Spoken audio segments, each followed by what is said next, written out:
Joe Frazier, one boxer who will be hard to forget. He was one of the best boxers to ever fight. Joe Frazier was a boxer ever since 1965. When he first started to box, he was 30 pounds overweight at 220. Current biography, which has written many other biographies about every important person, said in 1971, in his pro career, he had an unbroken streak of 28 victories, and of those 28 wins, 23 of them were knockouts. In this speech, I will be talking about Joe Frazier, or as some would call him, Smokin' Joe, and tell you about his early life, his dominant boxing career, and his retirement.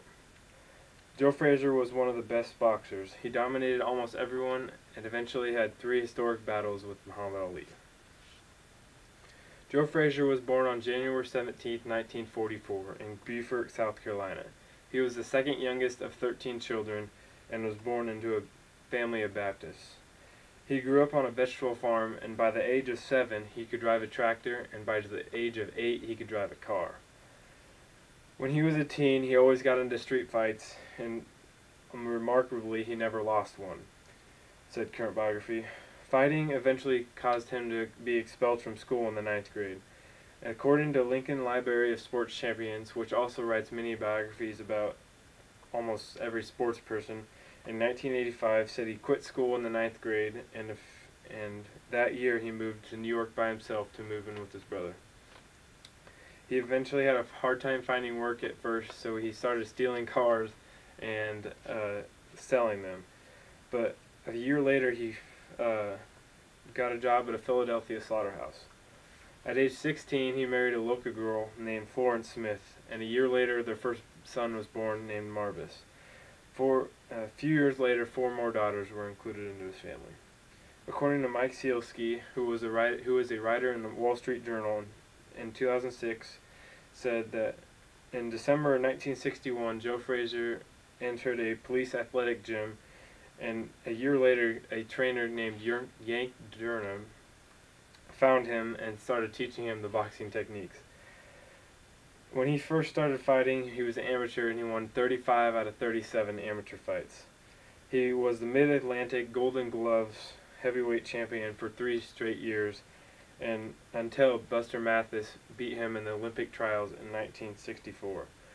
But Buster Mathis in that fight broke his hand, so Joe Frazier got to go to the Olympics, and eventually Joe Frazier won the Olympics in 1964, according to the Lincoln Library of Sports Champions. In Joe Frazier's pro debut on August 16, 1965, a year later he was 11-0 with all knockouts. Current biography stated he was a stubby, steady, two-fisted slugger, a crouching fighter who whirls relentlessly into his opponent like a pummeling machine. Joe had the highest knockout percentage ever recorded in boxing history with his trademark left hook. In 1967, he finished with 19 straight wins with 8 knockouts. According to the Lincoln Library of Sports Champions, he met Buster Mathis again on March 4th, 1968, and in the new Madison Square Garden, and won in 11 rounds, and became the heavyweight champion in 4 states: New York, Massachusetts, Delaware, and Maine. He defended titles against 4 more fighters after that. He became the Fighter of the Year in 1969, according to the Boxing Writers Association. Frazier floored Quarry in 8 rounds in 1969 and eventually beat Ellis a fight later, who was the Boxing Writers Association champion in 5 rounds on February 16, 1970, Sielski said. Current biography stated, by that win over Ellis, Frazier became the world's heavyweight champion in 1970. That a year later, the multi-million-dollar fight against the world's best-ranking gladiators happened against Joe Frazier and Muhammad Ali. Frazier outpointed Ali in Madison Square Garden in 1971, and 2 years later, he suffered his first defeat against George Foreman in January 1973.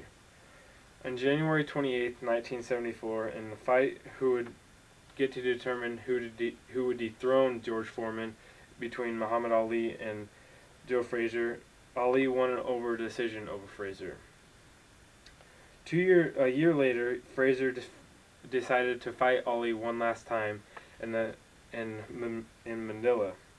The fight is arguably the best fight ever in boxing history, lasting 14 rounds until Joe Frazier's trainer would not let him go out in the 15th round because it was that gruesome. That fight was known as the Thrilla in Manila. Silsky said, Joe Frazier won the first of the 3 battles with Ali, and the third fight was a near-death experience, literally.